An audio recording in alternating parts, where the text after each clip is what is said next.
tidak lama, adik-adik fokus dulu sebentar ya. Untuk tata tertib OSCE-nya itu agak berbeda dengan sebelumnya. Jadi kalau misalnya adik-adik sudah hadir, itu di ruang sidang 3 Skilab ya, lantai 4 itu, maksimal 15 menit sebelum ujian, tidak boleh terlambat, karena kalau terlambat, kalau dulu masih boleh ikut, kalau sekarang tidak boleh ikut ujian, itu poin pertama. Kemudian untuk sesi pagi, masuk ruang karantina maksimal 7.35, kemudian lokernya di Skilab lokasi A.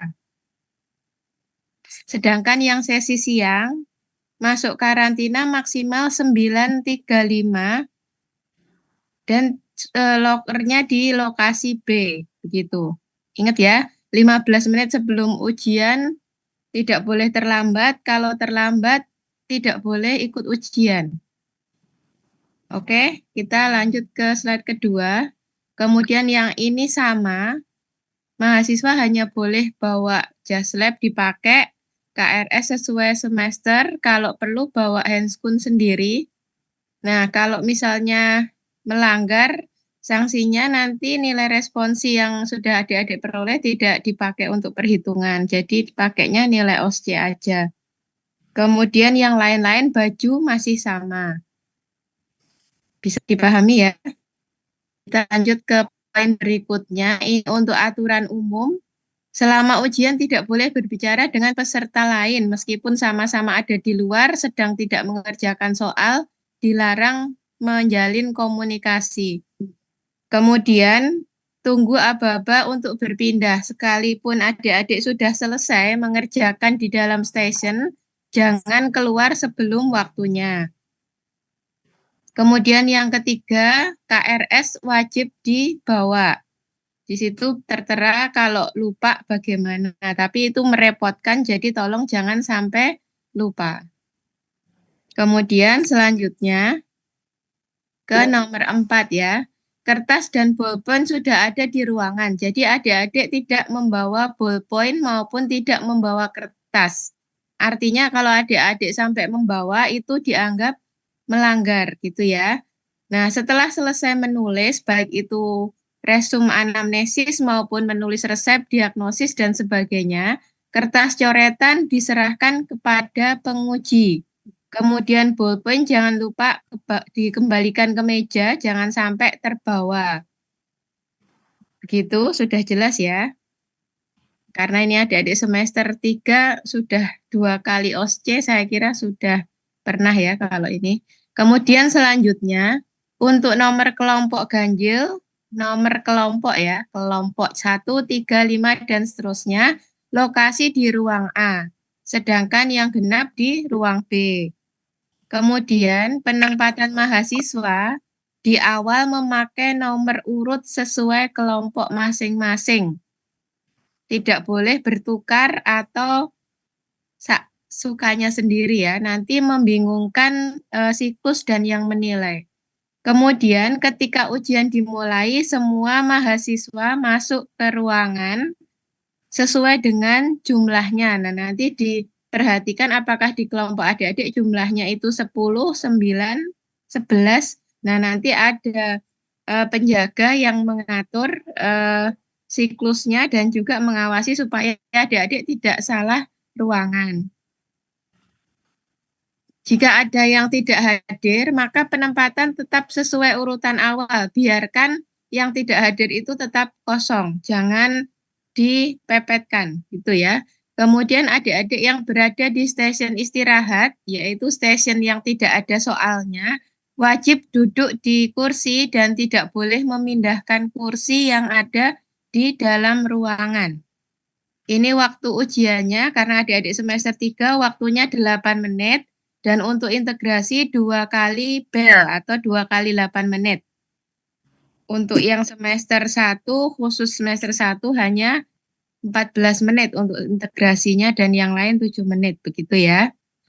Oke, sekarang nomor selanjutnya ini tidak boleh mencoret-coret kertas soal gitu ya. Jadi di soal itu dijaga supaya tetap bersih karena sanksinya nanti bisa ke sanksi kelompok gitu ya. Kalau memang ada yang mencoret-coret soal, misalnya ngasih clue-clue kode ini diagnosisnya ini, nah ditulis di soal, nah Iya boleh. sampai seperti itu. Kemudian selanjutnya, jika sudah selesai, waktu belum habis, maka adik-adik tetap di dalam. Kemudian untuk perpindahan mahasiswa, bila tidak jelas bisa melihat video ya, nanti bisa dilihat. Kemudian setelah itu, begitu bel selesai terakhir adik-adik sudah selesai siklus, segera meninggalkan lantai 4. Terutama untuk yang pagi ya, karena nanti akan tempuk dengan siang supaya tidak kita saling menjaga lah supaya tidak ada ketidakadilan, ada yang bocorin soal dan sebagainya. Nah, adik-adik diharapkan segera turun. Nah, mau turun mau naik silahkan, tapi tidak boleh berkumpul di area lantai 4, begitu ya. Foto-foto boleh, tapi di luar aja. Nah, kemudian untuk keterlambatan tidak ada toleransi, begitu juga untuk yang curang maupun melanggar. Kemudian untuk pengawasan selain dari yang ada di ruangan juga ada CCTV-nya aktif ya. Kemudian untuk mahasiswa yang mengulang itu mengikuti tatar tertib nanti bisa dilihat dulu dapat kelompok yang mana, jamnya berapa dan nanti akan diberitahu untuk masuk kapan gitu. Untuk pelanggaran tata tertib akan diberikan sanksi. Jadi karena ini mungkin adik-adik sudah tahu gitu. Jadi saya anggap meskipun tidak hadir briefing ya semua sudah tahu gitu ya. Tetap dikenakan sanksi meskipun nanti bisa adik-adik banding kalau keberatan gitu ya. Nah, tapi selama itu masih dalam koridor bisa membuktikan ya ya tetap berlaku begitu. Kemudian yang penting ini ya, pengumuman nilai itu ada nilai responsi yang kemarin adik-adik sudah lakukan dan nilai akhir. Nah ini ya poin 2, mahasiswa mendapatkan pengumuman nilai dan feedback di hari H ujian. Hari H ujian itu ya ujiannya masing-masing. Kalau saya dapat misalnya kelompok 3 ujiannya di hari kedua gitu ya. Hari itu juga adik-adik bisa melihat pengumuman nilainya sore ya, jam 3 sore, sekitar jam itu. Dan nanti adik-adik dapat melakukan remedinya bukan setelah siklus selesai seperti yang dulu, tapi remedinya H+1 dari hari ujian. Nah, jadi adik-adik langsung tahu sorenya, terus langsung kalau ada yang remedi langsung belajar mempersiapkan stasiun yang mau diulang karena besoknya adik-adik harus datang dan melakukan remedi. Begitu ya. Ini yang beda dari semester kemarin. Kemudian catatan tidak boleh berkuku panjang karena bisa melukai waktu pemeriksaan, kemudian bisa merusak manekin dan sebagainya. Jadi memang tidak diperbolehkan berkuku panjang. Mohon mengikuti aturan ini ya. Jangan sampai mau ujian tidak boleh melanjutkan karena pelanggaran. Ya mungkin kalau dibilang sepele, boleh sepele. Tapi efeknya tidak sepele begitu. Nah ini dek, kemudian denahnya masih ingat ya kalau stasiun A lurus. Untuk integrasinya di sini sebelum tangga darurat, integrasi ganjil, untuk integrasi genapnya di pojokan. Kalau misalnya jumlah mahasiswanya lebih, ada salah satu yang menunggu di luar ruangan, gitu ya. Nah, untuk yang jumlahnya kurang dari atau sama dengan 11, 1, 2, 3, 4, 5, 6, 7, 8, 9, 10, 11. Nah, maka ruangan yang lain kosong, diisinya 11, nggak masalah. Jadi yang ruang genap integrasinya kosong gitu. Nah, bagaimana kalau jumlahnya ini yang lokasi B sama ya, kalau jumlahnya 11 yang diisi ruangan 11 integrasi dan yang 12 kosong. Oke, sekarang yang kalau jumlahnya 12 untuk yang pertama maka mahasiswa yang satu masuk ke ruangan satu mengerjakan di sana lah. Yang mahasiswa urut ke-12 jangan masuk ke sini.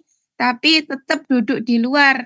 Nanti dia baru masuk kapan? Setelah bel pertama. Tet, mahasiswa 1 geser ke ruang 2, mahasiswa 12 masuk. Masuknya kemana? Ke ruang 1, gitu ya.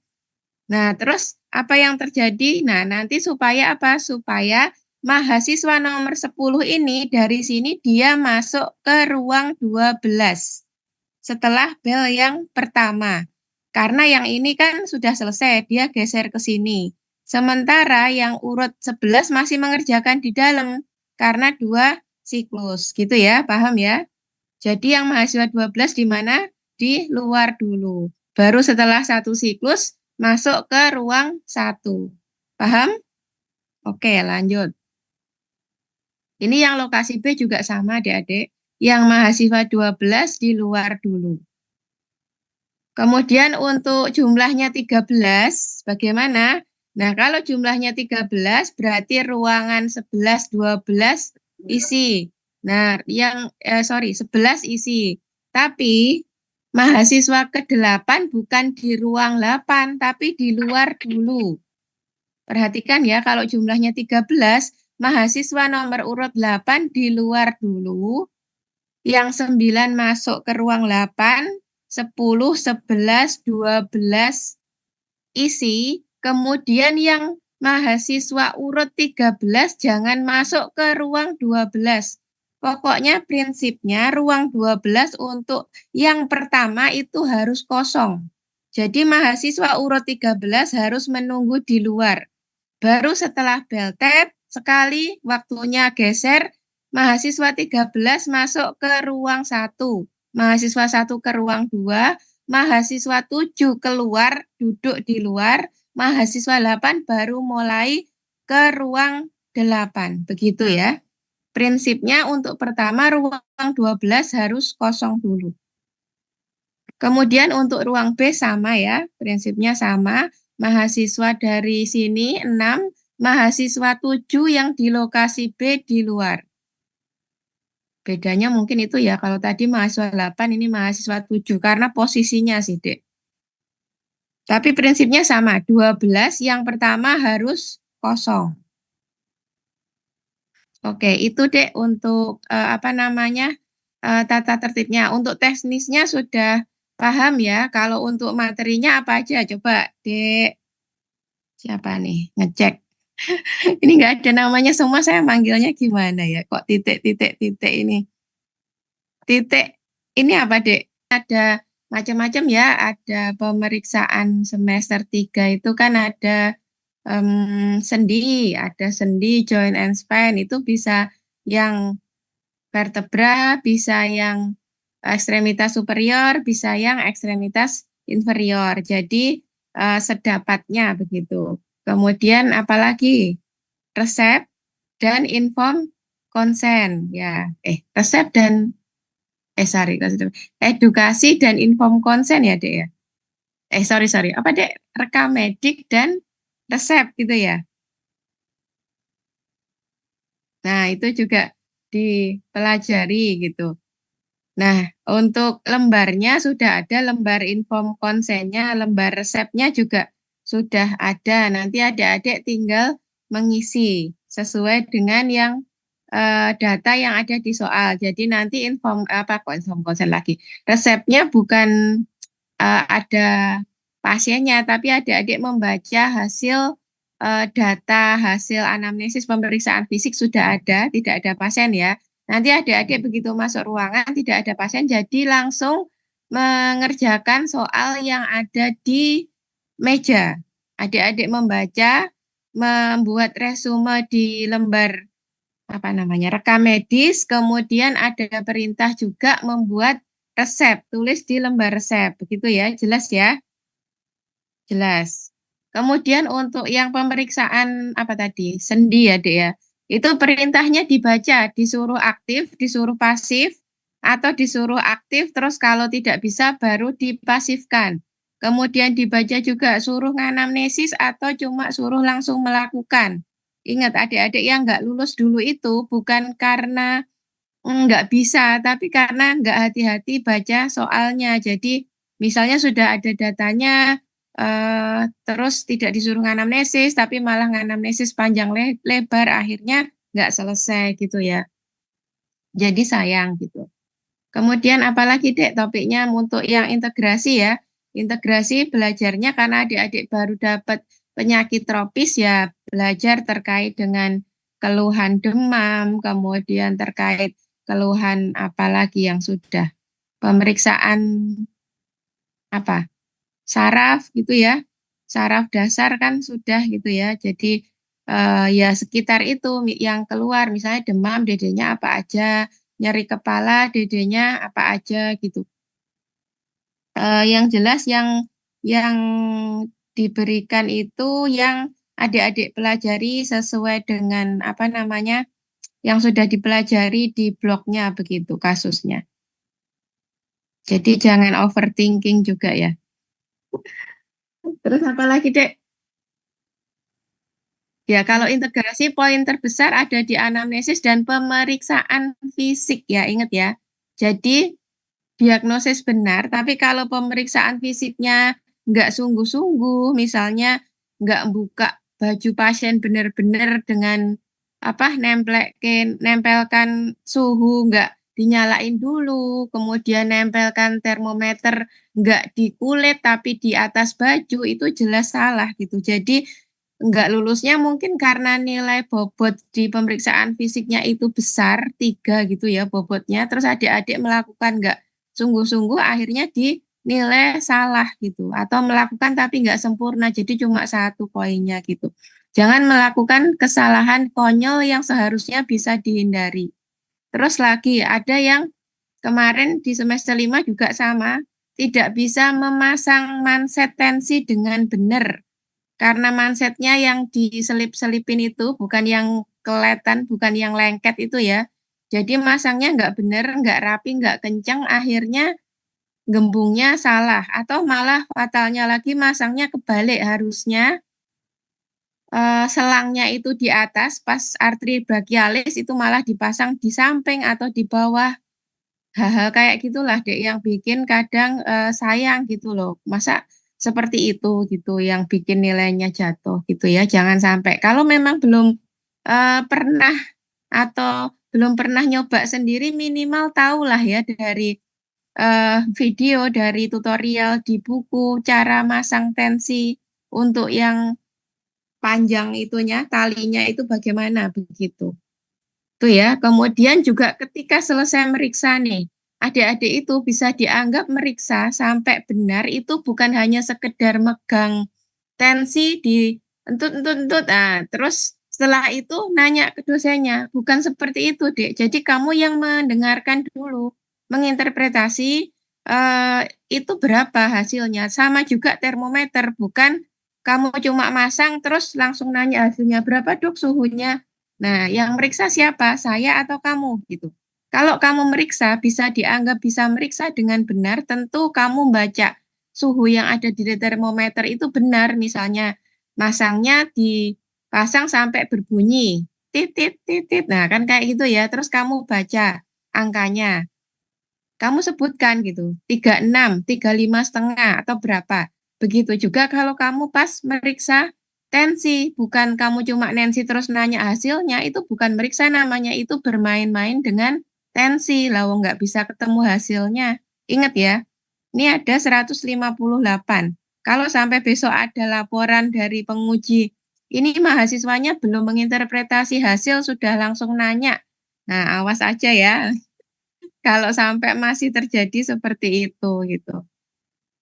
Oke, bisa dipahami semua ya. Yang namanya meriksa itu sampai menginterpretasi. Sama juga kamu periksa keadaan umum, bukan terus nanya keadaan umumnya bagaimana dok? Ya itu ada pasiennya, kamu periksa, kamu interpretasi. Apakah pasiennya sadar, kompos mentis, tampak sakit ringan, tampak sakit sedang, kemudian gizinya kesannya seperti apa? Apakah under, normo atau over. Nah, itu kan bisa diinterpretasi, harus kamu sampaikan dulu. Sama juga kalau meriksa torak, misalnya kasusnya harus meriksa torak. Kamu ketuk nih, suaranya apa? Kamu dengerin kan? Kamu sampaikan sonor, sonor, sonor. Terakhir kesannya dari pemeriksaan auskultasi, tidak nampak, tidak terdengar kelainan. Sama juga kamu periksa remitus taktil 77. Kamu interpretasi, bukan hanya meriksa toh itu. Kesannya apa? Apakah ada penurunan, ada peningkatan di sebelah mana? Begitu ya, Dek ya. Sudah semester 3 harus mulai bisa menginterpretasi dengan benar begitu. Ya, meskipun di pasien normal, nanti setelah kamu menginterpretasi dengan benar, baru pengujinya bisa kamu tanya yang di soal berapa kalau pengujinya belum ngasih gitu ya. Tapi kalau pengujinya bilang sesuai yang di pasien, ya berarti kamu harus menginterpretasi sesuai yang ada di pasien begitu. Oke ya. Terus ada lagi pertanyaan mungkin ya, itu beberapa koreksi yang belajar dari OSCE yang sebelumnya yang kira-kira perlu saya sampaikan. Ada lagi, Dek, yang mau ditanyakan? Apa? Selamat siang, dokter. Saya izin bertanya, dok. Ya, Dek Hanung. Baik, dokter. Untuk kami masih sedikit bingung mengenai denah lokasi A untuk 11 mahasiswa. Itu kan ada satu ruangan yang kosong nih, dok. Itu ruang transitnya yang di ruang A1, nopo A2, atau bagaimana nih, dok? Terima kasih, dokter. Maksudnya ruang transit itu apa ya, Dek?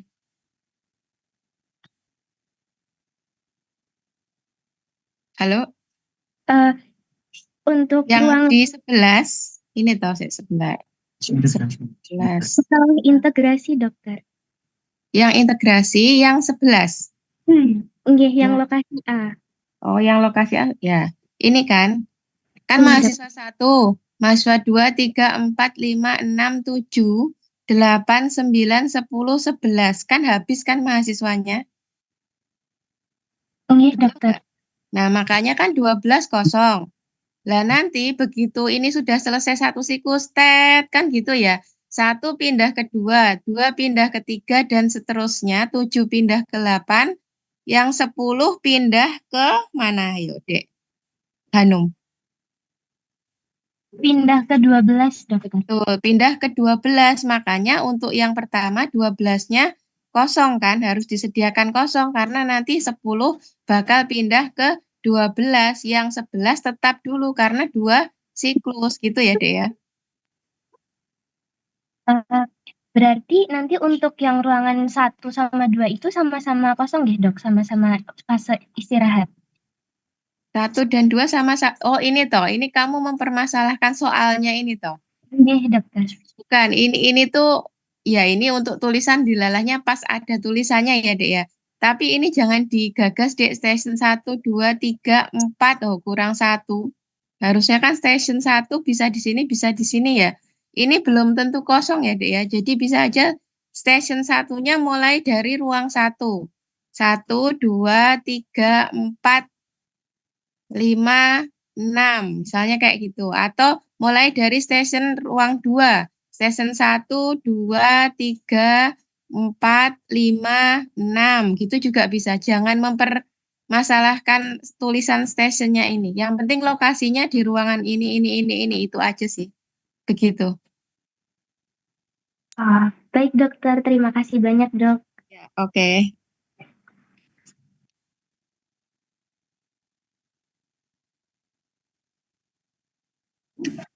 Permisi dokter, Oke, monggo Dek, kelompok 2312.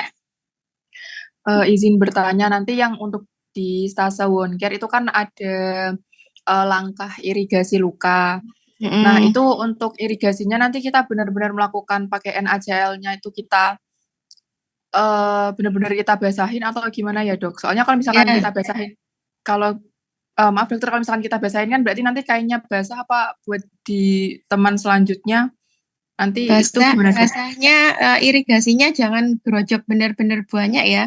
Yang penting dilakukan aja. Misalnya ini itu pakainya apa namanya pakai sepet ya secukupnya aja nggak usah banyak benar-benar gitu. Tapi diambil aja nggak apa-apa sedikit. Oh baik dokter, terima kasih dok. Ya,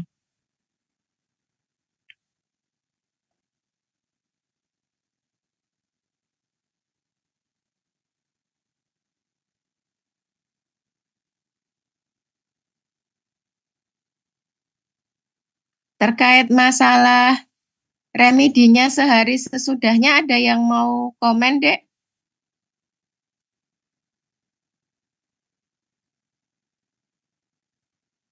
Sudah setuju semua ya? Dokter, mohon izin untuk bertanya. Ya, Dek Nathan, silahkan. Perkenalkan dok, saya Ella dari 2312. Untuk wound care juga, itu kan ada checklist memakai sarung tangan steril, apron, goggle, dan lain-lain. Tapi di keterangannya itu saat OSCE minimal menyebutkan karena waktu yang terbatas. Jadi besok waktu OSCE apakah boleh hanya menyebutkan tanpa memakai gitu dok? Terima kasih. Menyebutkan tanpa memakai, maksudnya gimana ya? Kalau disebutkan kan berarti tidak, oh maksudnya kamu hanya ngomong gitu ya? Enggak dok, Nah, karena itu enggak. lihat aja kalau misalnya di situ disediakan handscoon, memang harus dipakai gitu ya, Dek ya. Perkara handscoonnya yang tersedia nggak steril, ya ya udah itu aja yang dipakai gitu. Tapi kalau misalnya tidak disediakan, baru boleh kamu bilang kalau itu tidak dilakukan begitu. Tapi kalau disediakan artinya harus dipakai gitu. Oh gitu. Karena waktu saya baca di buku manual tuh ada bintangnya, terus di end Mm-mm, itu keterangannya minimal menyebutkan karena waktu terbatas. Berarti tetap gitu. dipakai ya? Apa gimana? Mm-mm. Ya, soalnya itu nanti takutnya kalau di rubriknya tidak ada NB-nya, karena kalau pas di apa buku checklist itu kan masalahnya untuk latihan ya, Dek ya. Kalau latihan semuanya bersepuluh atau berapa orang itu semuanya harus pakai satu-satu kan waktunya jadi panjang. Tapi kalau konteksnya ujian kan waktunya sudah diukur memang 8 menit itu untuk satu mahasiswa. Begitu, Dek, penjelasannya. Oh gitu dok. Untuk apron dan goggle juga apakah perlu dipakai dok? Kalau ada dipakai, kalau enggak cukup disebutkan. Oh gitu. Ya, sebentar Terima ada kasih dok. yang nanya di chat.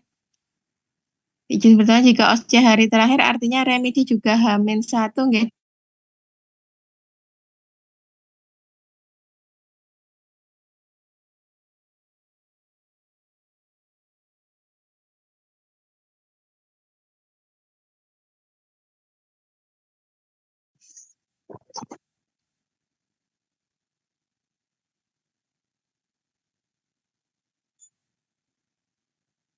Ya ganti ini ya, ganti HP habis apa namanya kalau H+1 atau H plus berapa kemungkinan memang H+1 juga. Tapi nanti adik-adik untuk memastikan bisa menanyakan kembali pas setelah OSCE itu ada pengumuman yang tidak lulus kan. Nah, itu kemungkinan di situ akan diumumkan juga apakah H+1 atau yang lainnya. Begitu, Dek. Nanti pas yang hari terakhir bisa ngecek di pengumuman tidak lulusan itu. Begitu.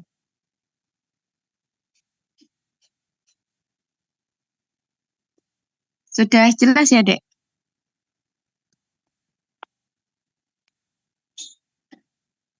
Halo? Suara saya kedengeran nggak?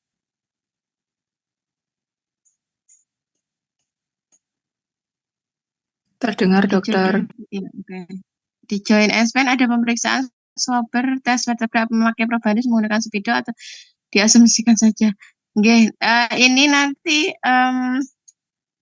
dilihat aja deh, dilihat. Nanti instruksinya bagaimana kalau dari pengujinya tidak bilang apa-apa, di soalnya tidak ada instruksi diasumsikan, ya kamu lakukan saja gitu. Oke, jadi kalau tidak ada perintah apa-apa, lakukan sebenarnya gitu.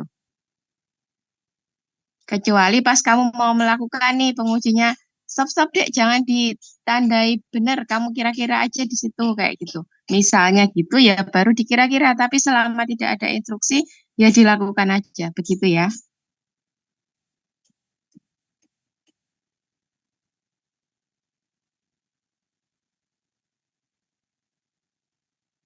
Ya. Oke, ada lagi dek?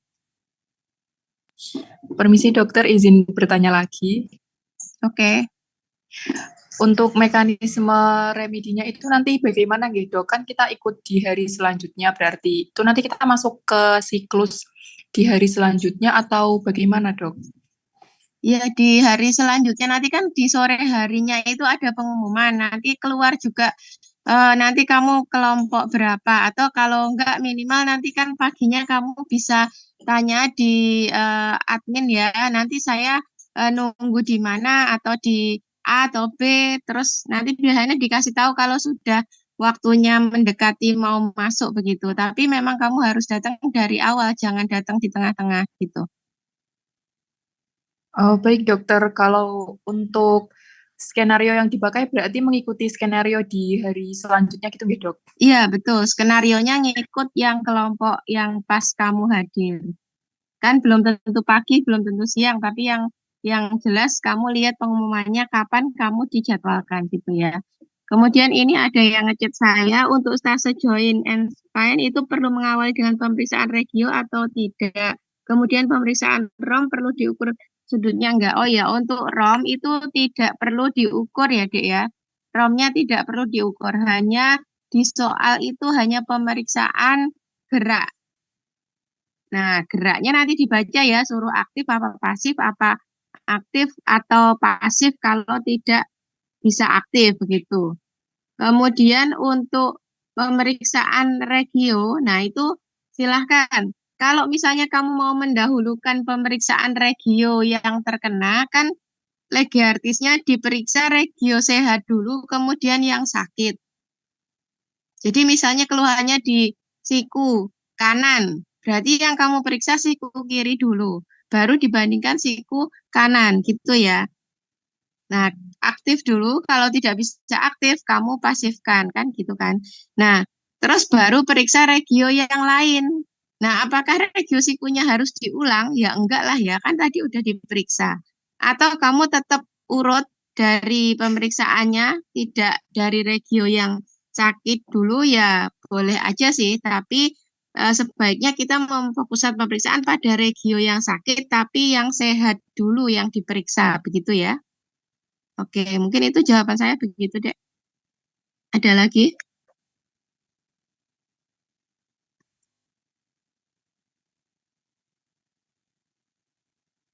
Ya, izin bertanya lagi untuk stase inform konsen apakah dilakukan keduanya atau salah satu? Inform konsen dan edukasi. Nah, itu kan tergantung soalnya ya, Dek ya. Kalau soalnya cuma diminta inform konsen. Tapi kalau ada soalnya berikan edukasi, ya tetap dilakukan sesuai soalnya.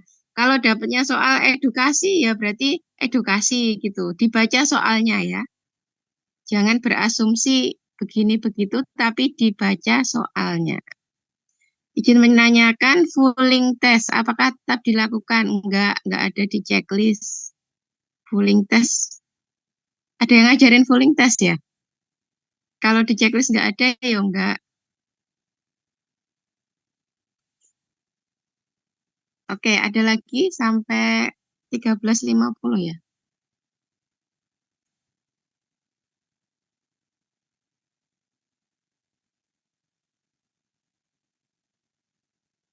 Ada lagi, Mboten?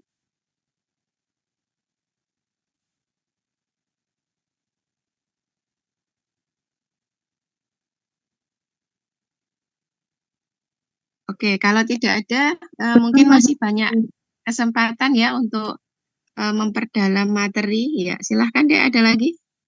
Mohon izin untuk bertanya, Dok. Ya.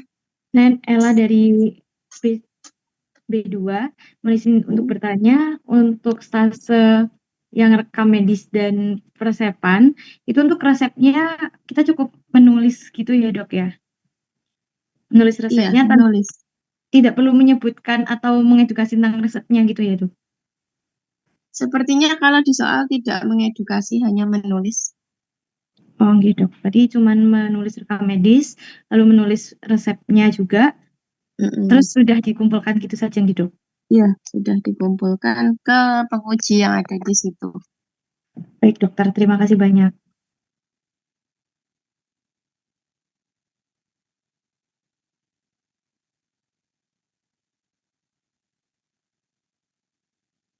Ya, sudah. Nanti kalau ada pertanyaan, ada lagi toh. Untuk mekanisme remet tetap take video sebenarnya. Enggak, Dek. Kalau remet tadi sudah saya sampaikan H+1 ya, Dek, datang. Jadi kita nggak pakai video. Jadi remetnya ya mengulang OSCE kayak sehari sebelumnya itu cuma soalnya ngikutin yang hari berikutnya gitu.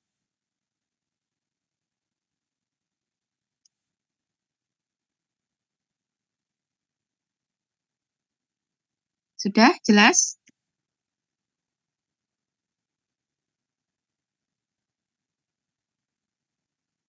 Oke, pesan saya pas hari ujian jangan datang terlambat. Terlambat itu bukan begitu masuk, tapi 15 menit sebelumnya lebih dari itu berarti terlambat. Ingat ya. Oke, baik. Terima kasih. Kita tutup, Dek.